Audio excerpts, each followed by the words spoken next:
And it's Ken Kreitzer for CBSI Services, talking business today from our headquarters in Harrison, New York. And very glad to have a special guest with us, Rich Vergara, who has had a distinguished career in the field of direct marketing in the data industry. Rich, past president of Hudson Valley Direct Marketing Association, past president of the Kleid Company, co-founder, partner in LDS, and also a vice president at MeritDirect. Rich, good to have you visit today. Nice to be here. Thanks for having me. Pleasure. Well, we had a chance to chat very recently in December at the Hudson Valley Direct Marketing Association event up in Greenwich. Very nice holiday awards program.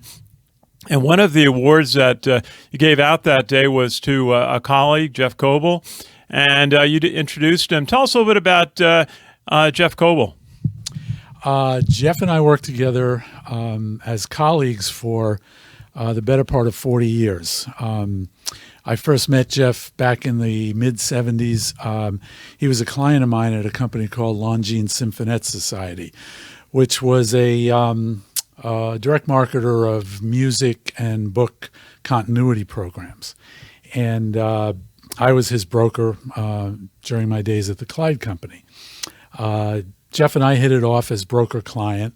And then one day, Jeff closed on a house out on Long Island, probably in 1974. And the next day, we went into the office, and the people at Longines told him that they were shutting down that operation. One day after as he put it, he emptied out his bank account and closed on his first house. So our CEO at the time at the Kleid Company, Rose Harper, who was a very distinguished member of the direct marketing community and parenthetically my aunt, offered Jeff a job to come over and work on our side of the business. And so Jeff and I became colleagues after the broker-client relationship and moved through the industry for the better part of 40 years through the Kleid Company, Stevens-Knox, MKTG Services, and finally we started our own company, LDS Group, in 2002, sold it to MeritDirect in 2012. I retired when my contract was up in 2015, and Jeff is still working as a consultant. Well, he was very appreciative of that award from the Hudson Valley Direct Marketing Association, a group that we've been proud to be part of and participate in for quite a number of years. And tell us a little bit about, you came out of Fordham University and learned about the business through your family. Tell us about the early days when you got started in the business. What were some of the early project types that you were involved with?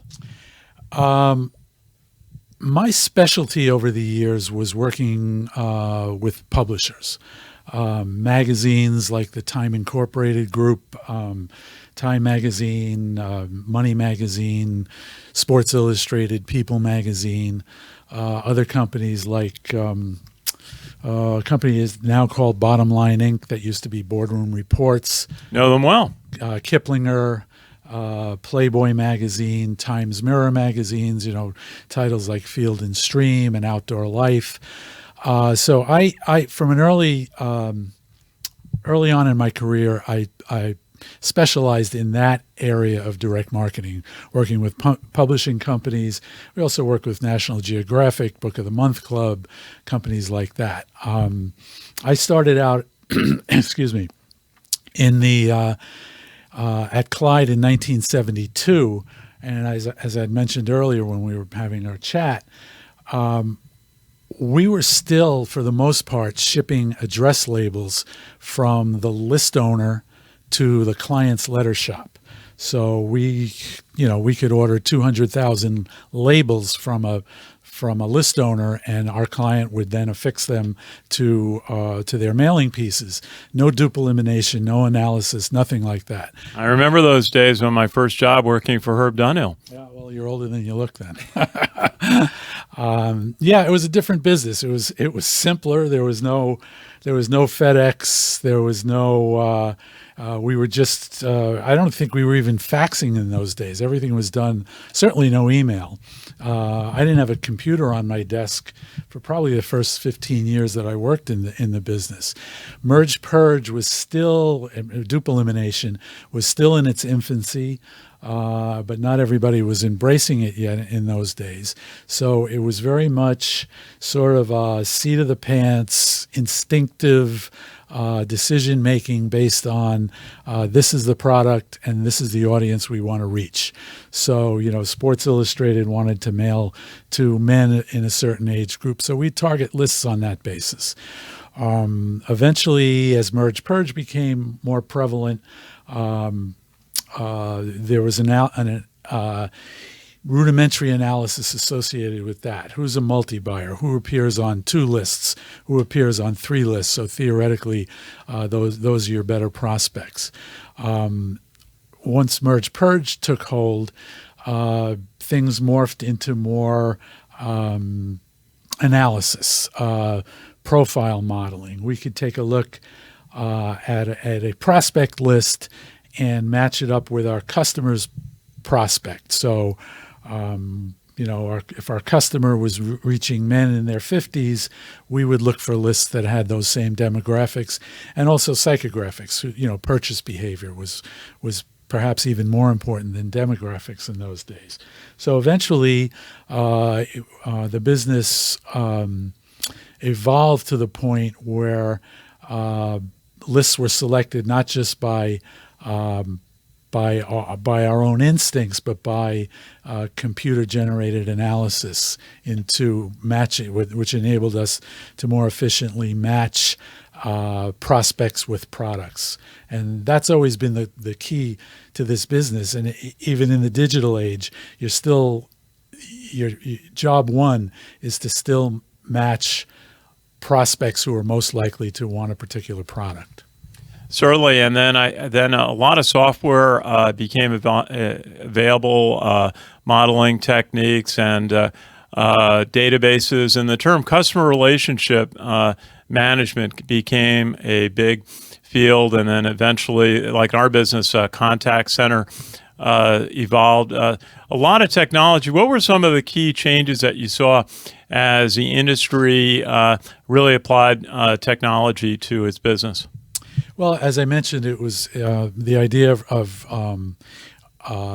regression modeling, profile modeling to identify the best prospects for a particular client. And then at one point, I guess in the late 90s, early 2000s, list universes were beginning to shrink. It was harder and harder to find better prospects through the more traditional, the less sophisticated list techniques that we used. And then you saw the development of the co-operative databases, where companies in certain industries like the catalog industry, the publishing industry, the fundraising industry would actually pool their customer files with these cooperatives, the first being Abacus, and then companies like MeritDirect, iBehavior also came into the co-op business, and you had publishing companies would pool their names of prospects. You couldn't go in to a publishing cooperative and select out individual Sports Illustrated names, People Magazine names, National Geographic names, but you could use your own customer profile to identify like prospects within those cooperatives. We actually at Kleid, we started the first publishing cooperative called Publishers Gateway back in the mid 90s. It was a little bit ahead of its time. So it never really got a big foothold. But when Jeff and I started LDS Group in 2002, within a couple of years, Phil Weiland of MeritDirect, who was the founder, came to us and said he wanted to start a publishing cooperative. Most of the cooperatives started in the catalog business. So he came to us and said, I want to start a publishing cooperative. You guys have a big foothold among your publishing clients. So we'd like to partner with you and Direct Media, which was a company probably 10 times bigger than we were. But we had the publishing know-how. So we were, Direct Media and LDS Group were sort of co-founding brokers in the Weiland Publishing Cooperative. So we got to go out to our clients and offer them this new sort of revolutionary idea as to how to find prospects. And as an incentive, they were offered special pricing and certain other incentives to contribute their names on a trial basis. Do it for a year, see how you like it, and everybody at the end of that year re-upped because it was a great new pool of names that they didn't have access to before. Well, that was an evolution, but then along came email in the 1990s. AOL really launched it for broad consumer usage, and then the business changed with the internet becoming a big factor. How did the list business try to adjust to email and some of the new communications capability that came along? Well, everybody recognized that email was a force to be reckoned with. With my expertise being in the publishing industry, where we saw the biggest benefit, at least at first, was in terms of communicating with people who are already your customers. So for renewal marketing, for product expansion. This is a publishing company. We're starting we're launching a new title. Let's offer it by email to our existing customers. We had a much more difficult time doing prospect marketing, cold marketing to non-customers. And I think to some extent those companies are still struggling with that to this day. But email for internal communications to your house files was the real big email breakthrough. Very good.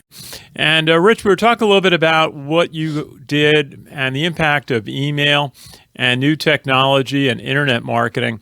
Tell us a little bit about what happened, what the impact of the new entrants, Facebook, certainly Google, and the whole online commerce industry that evolved. What did you see as the impact on direct marketing? Well, I've been out of the business for 4 years now, so I caught sort of the tail end of my career. It's involved a little more peripherally in the digital side of the business. The principles, though, are the same. We talked about regression modeling and customer identification modeling and things like that. The difference that I see with digital marketing is that it involves additional platforms. You not only have a customer that you're trying to reach through direct mail or TV or space or email.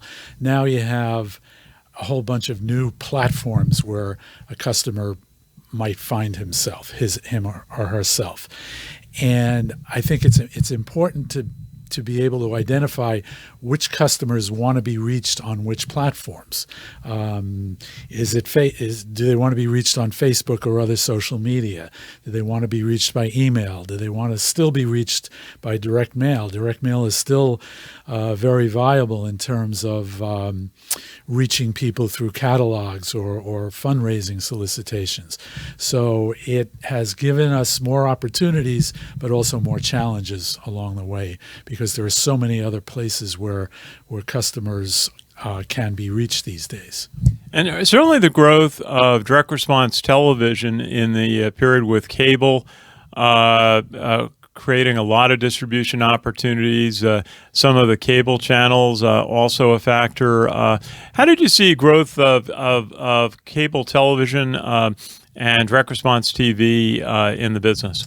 Well, there were synergies, obviously, between the two, and one of the early pioneers in that business was Columbia House, Columbia Record Club. Back in the 70s and 80s, they would run ads in TV Guide saying look for your direct mail packages. So they synergized the two media and were very successful at it. The way I see cable now, not only do you see national advertisers, but it gives a lot of local advertisers, mom and pop businesses, or restaurants, automobile services, car dealers, the opportunity to pinpoint people in a local, in the Westchester area or the New York metropolitan area, whereas they could never afford a national buy, and there'd be too much waste on a national buy. So it's enabled smaller businesses to use the medium on a more pinpointed basis, and the more pinpointed you can become in reaching a client base, the more successful you're going to be. And it's Ken Kreitzer for CBSI Services. We're visiting today with Rich Vergara. Has had a very distinguished career in direct marketing and with a number of companies. And we always get together, the Hudson Valley Direct Marketing Association. And Rich, you've been working with a couple of companies that were family-led, as I started with one run by a gentleman, Herb Dunhill, who had several brothers who owned their own list companies. Some companies sold and became part of corporations, but others were able to maintain their independent status and led by family members that have had very distinguished careers. Tell us a little bit about how that progression has worked in the list industry in this area. Well, when I started in the business back in the 70s, there were more smaller businesses in the list brokerage and list management business than there are today. Some of the ones that have survived over the years and still seem to be doing reasonably well today are companies like the Lake Group and American List Council and Direct Media, which spent some time as part of a larger conglomerate, merged with the Millard Group at one point. And I think the key to those companies surviving through all these decades is adaptability, making sure that they, that their expenses didn't override their revenues, and adapted to new media and to more of an analytics-driven business. And today you still have, in addition to some of the smaller companies, one of the keys has been the growth of what I would refer to, I guess most people would refer to as data aggregators, companies that take public and private data sources and combine them into larger databases. And one of the things that complicated my career toward the end and the day-to-day operations of a lot of other people is that those companies are not always, either because of non-disclosure agreements or whatever, aren't always transparent about the sources of their data. So if you're not careful, you could be ordering the same data through two or more companies and not find out about it until you get all those lists together and try and dupe eliminate them, and some lists get wiped out completely, and then the client's not happy. So that's a big part of the industry today, is companies that take data from multiple sources and aggregate them and offer selections, survey data, response data, and meld it into these large databases. And they come up with a catchphrase to describe them, but you don't always know exactly what's in the sauce, so to speak. Well, certainly the development of these huge online companies, Amazon and Facebook and Google and Apple, sometimes are called this group of data companies that have evolved over really just the last 10 to 15 years. And certainly with Facebook, I mean, they have a very high concentration of consumers who subscribe, and now also on Instagram. Is there ways that you've seen or challenges to take the technology and the know-how that you developed in over years in direct marketing practice and apply it to these new big databases that you mentioned in the world of Facebook and Instagram and Google? Well, I mean, as I mentioned before, it becomes more and more of a challenge to isolate what platforms individual consumers want to be reached on, and that's a task for the modelers to determine whether Ken Kreitzer wants to be contacted through his Facebook activities or through his home activities, whether they be related to direct mail or email. But again, it all boils down to matching that consumer with, or that prospect with, the right products, and that again is a task for the modelers to determine, just with more platforms to be cognizant of. And I think just at some of the recent meetings I've been at, some of the speakers at the New England Direct Marketing Association in December, and just Bruce Beagle last week at the Direct Marketing Club of New York, talked about the effectiveness of direct mail and catalogs in particular to reach a core group. So direct mail, sending an attractive catalog piece or a letter for areas such as merchandise sales, or as we were talking about earlier in fundraising, is still a way to reach and to activate a core group. Absolutely. I mean, the reason that direct mail has continued to thrive, even though there have been a lot of challenges over the past decade or so, is that direct mail is always measurable. My clients knew if they sent out 2 million mail pieces, they would get within a narrow range a certain number of new customers, and that's always been more difficult to do in other media, and also the lifetime value of a direct mail customer was always better than that of customers that were brought in through other media. They could be sold additional products. They would stay with for example, with a magazine, they would renew more times. With a catalog, they would make more repeat purchases. So you put all those things together, and the lifetime value of a direct mail customer is what keeps direct mail at the forefront of a lot of marketing programs, even in this very challenging new environment. Certainly. And Rich Vergara, we met through the Hudson Valley Direct Marketing Association here, and you've had in your tenure in the industry, worked with a number of major trade groups that had direct marketing association. Something I remember very well was the Direct Marketing Day in New York City, which would draw 10,000 people to the New York Hilton, and the List Council, and now the Hudson Valley Group. Tell us a little bit about some of the major trade groups that you've worked with during your career. I did programming for a lot of these trade groups back in the day. I was on the program committee multiple times for Direct Marketing Days in New York. During the era when the Direct Marketing Association was thriving, they operated many individual industry councils.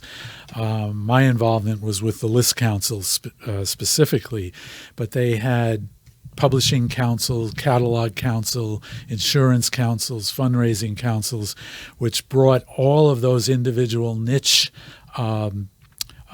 participants in under the big umbrella. I chaired I was a member of the operating committee of the DMA List Council for the better part of, I guess, about 10 or 11 years. I chaired the council for a couple of years, and in that capacity I was intimately involved in list days, and at our peak, we could draw well over 1,000 people to an individual day, just for a discussion of list industry matters. And now, that's not going to happen with the consolidation in that industry. But we had speakers like, Mario Cuomo come in and be our keynote speaker at List Day. Rick Pitino, which we mentioned, who was about to become the coach of the Knicks in those days and was a great motivational speaker. So, we had our sessions at the Hilton. We used the Grand Ballroom at the Hilton because, it was a big draw in those. It was an overflow crowd. Those were great events, and that I really enjoyed, and I really learned a lot. And you really learned what the scope of the industry was, how big an industry it was in so many different areas. We used to, at CBSI, be involved with the Insurance Council of the Direct Marketing Association, and they had some great leadership, and always a very active segment at the national and regional meetings. And it's just, it really struck me last year when there wasn't a National Direct Marketing Association convention, first time in 101 years. What would you say happened to the DMA that caused it to be shift to the ANA? That's a really good question. I think it was a matter of what has happened to the industry overall. We both remember days where the Direct Marketing Association national shows, and at one time there was a spring and a fall show. The fall show was always the big one, but they draw upwards of 10,000 people to, whether it was Las Vegas or Chicago or New Orleans. And then you saw a consolidation of the industry. You saw fewer companies, but bigger companies, and people reluctant to send as many attendees as they used to. Kleid was a relatively small company. I don't think we were ever more than 60 people, but we frequently have a dozen people attending that show.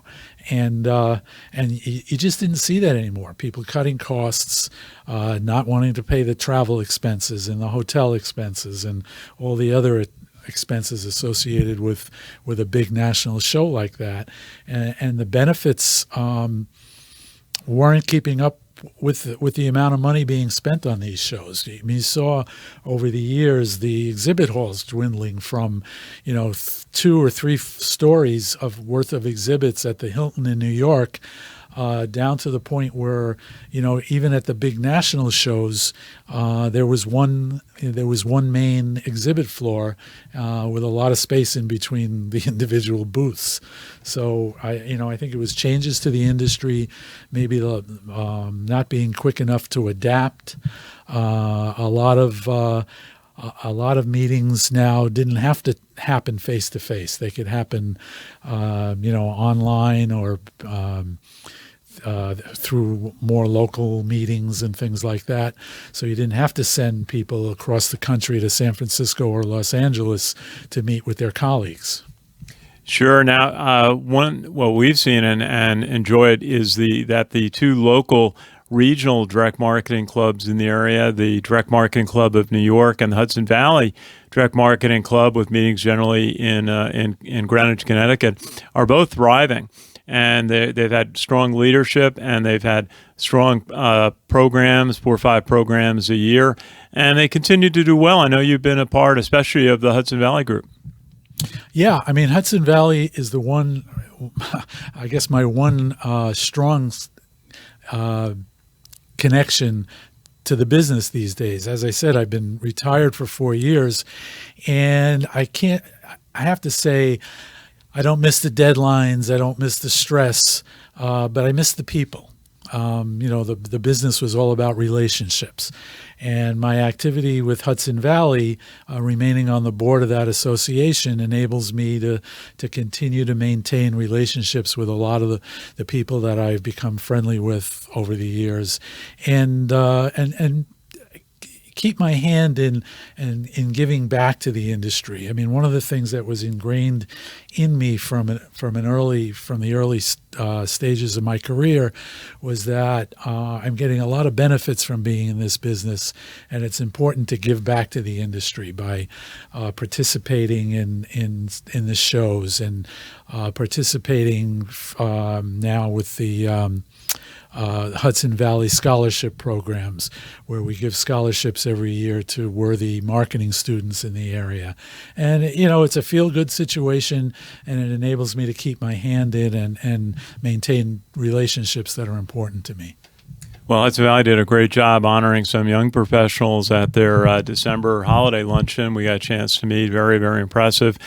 And Rich, you started to talk about some of the key people that you've worked with and clients, and starting with Rose Harper, who is a legend in the field, the direct marketing Hall of Fame, who is a relative. Tell us a little bit about some of the key people that you've worked with and some of the key clients that you were able to really work with and add to their business. Sure.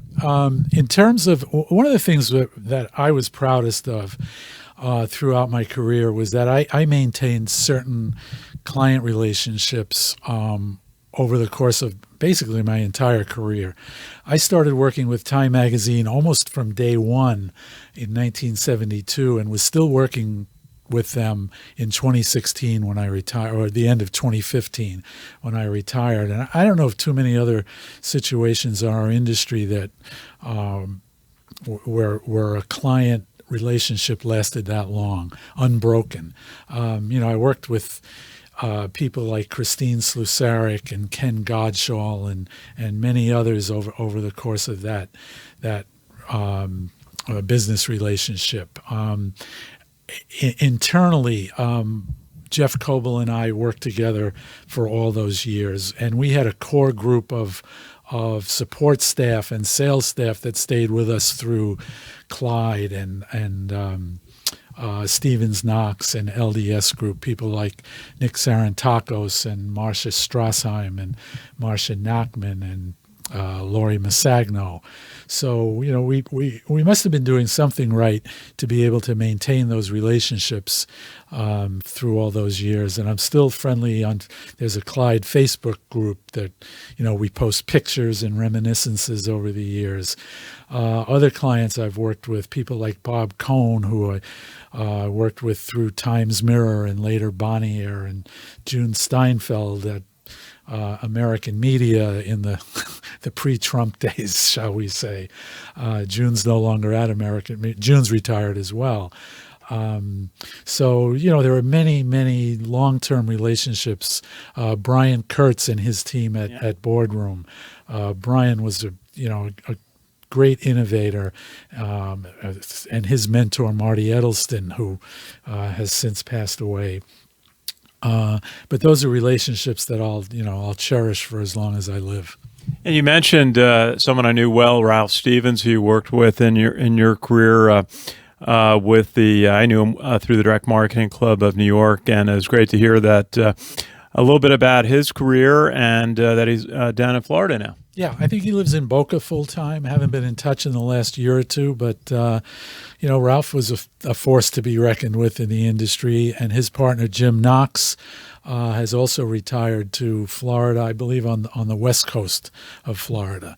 So those are people that and also I'd be remiss if I didn't mention some of my early colleagues at the Kleid Company, people like Mike Manzari, who was Rose's second in command for all those years. Arlene Minnick, who was a partner. Margaret Gins, who went from... I knew Margaret. Yeah, Margaret Gins Knox now, who's married to Jim Knox. Those were all people that influenced my early career and kind of took me under their wings and helped me through the early years when I was just trying to find my way through this business, which can be a little bit confusing at first, but then suddenly the light goes off and the next thing you know, you're a veteran, which still don't know how that happened. Well, you and me both, some great names, and many whom I met or heard of as leaders in the direct marketing business when I was getting started in the 80s and 90s. Now, Rich Vergara, tell us a little bit about you've been, maybe some of the thoughts for the industry today. Consumer privacy is a huge issue right now, that consumers trust companies and how they're managing data. Bruce Beagle spoke to that on Thursday. The new California law went into effect this year, making consumer privacy not just a nice thing to do, but a regulatory requirement. And obviously, we are dealing with data security issues and interaction with some of the big channels, such as Facebook, that you described. What are some of the key concerns, top of mind thoughts when you look at the direct marketing, digital marketing industry today? Well, privacy has always been an issue in our industry, going back to the beginning of my career. And as I mentioned earlier when we were chatting, having done programming for a lot of these organizations, there was a time when we couldn't get anybody to attend privacy issues at these trade shows. We would have the top names in the business, and we couldn't draw crowds because I guess it tended to be somewhat of a dry subject, and people didn't see it as an immediate threat. Fast forward to, I guess it was 2018, we had a privacy session talking about at that time, the upcoming California Privacy Act, and it was one of our best attended sessions at Hudson Valley last year. Last March, yeah, we were there. Yeah. So people recognize now how important the privacy issue is. Consumers have always wanted transparency in terms of what was being done with the data that was being collected on them. I think there was a lot of misinformation, but one of the things that the Direct Marketing Association did very well for a long time was to help us self-police ourselves, so that we offered things like the opt-out services, the DMA mail preference services, where consumers who did not want to be bothered by direct mail, or as they put it, bothered by direct mail, could opt out of telemarketing and out of direct mail. And so when we were being talked to by the government agencies about what we were doing, we could point to these programs and say, look, we don't want to mail to people who don't want to receive direct mail any more than they want to receive it. These are not people who are going to respond to our efforts, so we're wasting our time and our money. So it's a win-win asking them to opt out. Now with the California Privacy Act, having been out of the business for a long time, I haven't studied it as closely as I would have had it been enacted in the earlier days. But for my sort of cursory review of it, it sounds to me as though there are going to be priorities put on certain types of privacy. And I think that, consumers would certainly say that their health information is a high priority to be protected. Any information to do with children has to be protected. But a lot of what we collect is relatively innocuous. What catalogs you purchased from. Is that really an invasion of privacy if we're trying to sell you products similar to what you've already shown an interest in? And also the convenience that you're providing customers by being able to identify what it is that they may be interested in. Right. I mean, the environmental impact also. Trees are a renewable source. So we do use a lot of paper, but we also are involved in planting more trees, and we're saving many trips to the mall, and so saving energy as a result. But back to the California Privacy Act, I think it still all needs to be played out. But one of the things that I've seen in my readings on the subject is that enforcement is very much up in the air. There doesn't seem to be a big budget for enforcement at this point, so they're probably going to go after the companies where they get the biggest bang for the bucks, and leave some of the smaller participants alone, as long as they're going along with a lot of the regulations that are being suggested. But Yeah. a lot of this is going to play out over the next year or so to see what the real impact is going to be. Sure, and for companies, there's a big question about whether they will build their standards and their customer service and their data management practice based on the California standard that's being set, and while waiting for a federal law to come to be developed, which may be a while. So we'll see how companies adapt to the California law. And Rich Vergara, maybe finish. Is there a key highlight project or client? You mentioned working with Time Inc. as one of your longstanding accounts. Is there a project or that you worked on, or a client that you really feel good about, that you really did leading edge work for? Well, I think one of the things that we and I was part of this, what we pioneered going back to Kleid and continued through all the years, was actually making clients feel comfortable outsourcing their entire list planning process to us.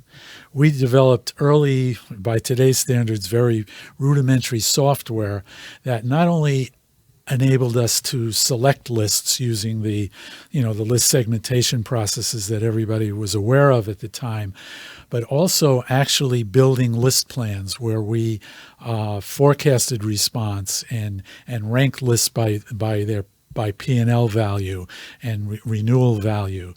And so actually presenting these plans to our clients, which enable them in some cases to redeploy personnel to other areas in the company, or should they choose to work with less personnel.